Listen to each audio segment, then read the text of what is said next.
Bonjour, correction de l'activité documentaire 1, page 70. Donc première question, indiquer le mode de transfert thermique pouvant se réaliser dans le vide.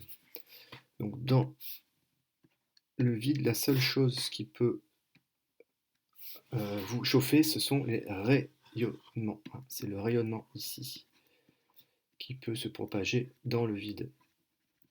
Le rayonnement, en fait, c'est une onde électromagnétique du même type que la lumière. La lumière se propage dans le vide aussi, sinon on ne verrait pas le soleil.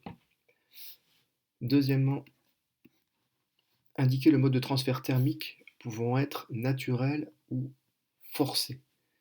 Donc on voit ici dans le document, on vous dit que c'est la convection qui peut être naturelle ou forcée.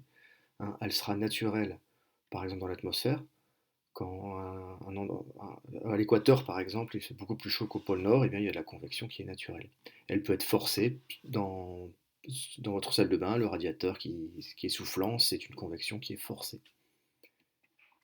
Troisième question, on vous demande à quelle question le transfert thermique par conduction est-il possible dans les fluides?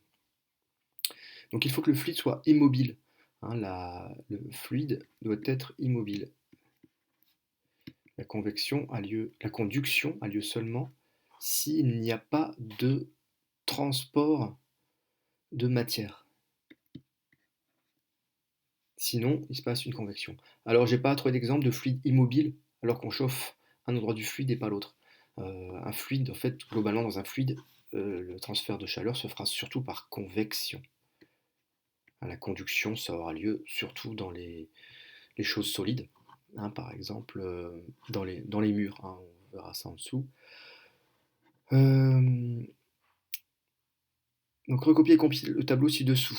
Alors, je ne vais pas recopier le tableau, mais premièrement, donc le chauffe-eau solaire.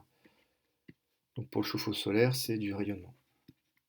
Alors, ça dépend de ce qu'on prend en compte dans le chauffe-eau solaire. Je prends juste en compte l'apport solaire qui fait chauffer l'eau. Je ne prends pas la circulation de l'eau du panneau solaire vers le chauffe-eau solaire.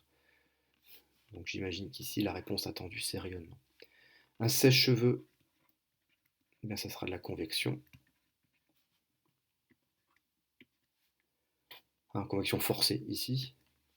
L'intérieur d'un mur en brique, là c'est immobile, il ne peut pas y avoir de convection, donc c'est de la conduction de proche en proche. Le contact du fer à repasser sur une chemise, c'est pareil, conduction.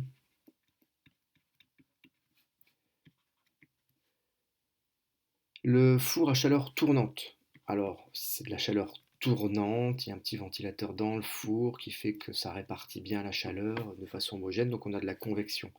Mais j'allais dire, dans un four, il y a des résistances chauffantes, donc il y a aussi un peu de rayonnement. Mais je pense que la réponse attendue ici, c'est plutôt convection.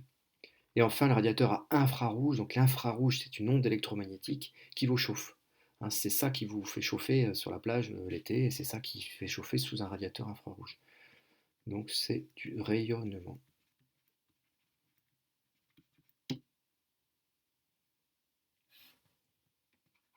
Cinquième question, quel mode de transfert thermique nécessite de la matière? Eh bien, il n'y a que le rayonnement qui peut se faire sans matière. Sinon, la convection a besoin de matière, et la conduction aussi, puisque la conduction, ce sont des molécules qui viennent agiter d'autres molécules, et la convection, c'est toute une masse d'un fluide qui vient un peu plus loin.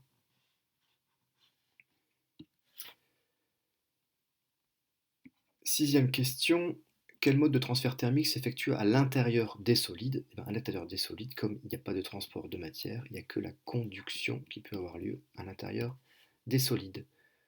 Voilà, fin de la correction.